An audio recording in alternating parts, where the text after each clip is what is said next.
Hi, today I'm going to show you how to make a 6-stranded challah braid. It's a really easy technique, and once you get the hang of it and try it once or twice, you'll be able to do it as many times as you'd like.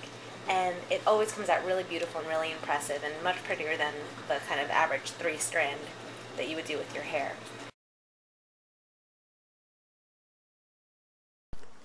So we're just going to start with a regular loaf of already risen and punched down dough, which I roll out to a tube of about, I guess maybe about 12 inches.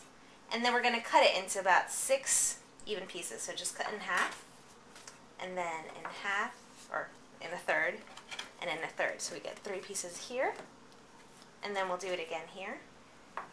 And it doesn't have to be exact, so don't worry too much about that. And then take one of the pieces and let the other 6 aside, or the other 5 aside.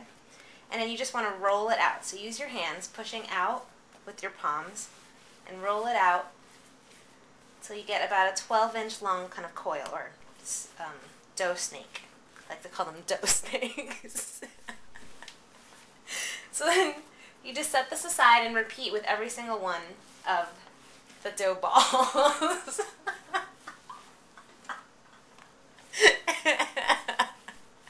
I can edit that out. So you just take another ball and you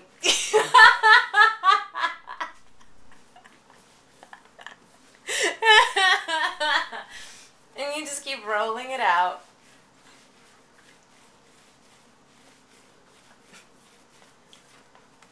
And you're going to repeat this with every single one of the dough pieces. And it doesn't matter if they're not all exact, like they should just be about the same, but it's very forgiving. The other one's aside. And if you find that when you're rolling it out, your dough kind of shrinks in a little, it's okay. Just put it aside and let it rest for a bit, and then do it again later. It just needs to rest a little bit because the gluten has gotten a little too strong from all the punching and kneading.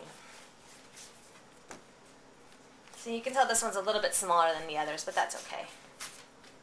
Put it here, and then we're going to do the last one.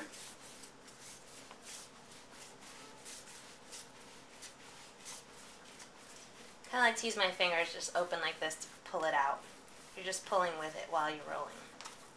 Okay, so now we have 6 even size kind of dough snakes. We're just going to set them up like this. So they're all in front of you, vertical.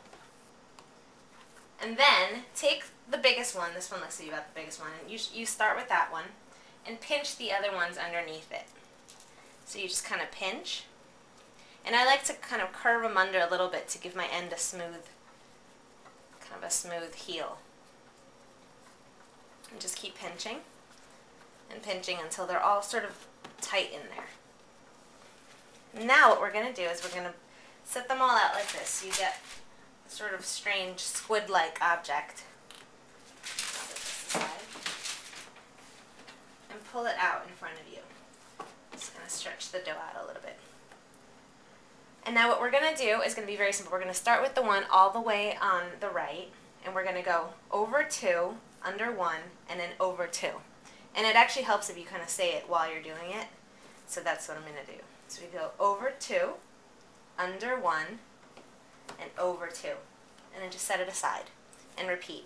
Over 2, under 1, over 2. And as you get to the end, you just sort of pull it off.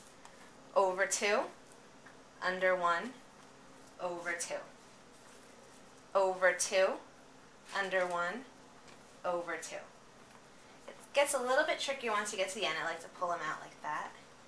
And just keep going. Just tug at it so that you have something to work with. Over 2, under 1, over 2. Over 2, under 1, over 2.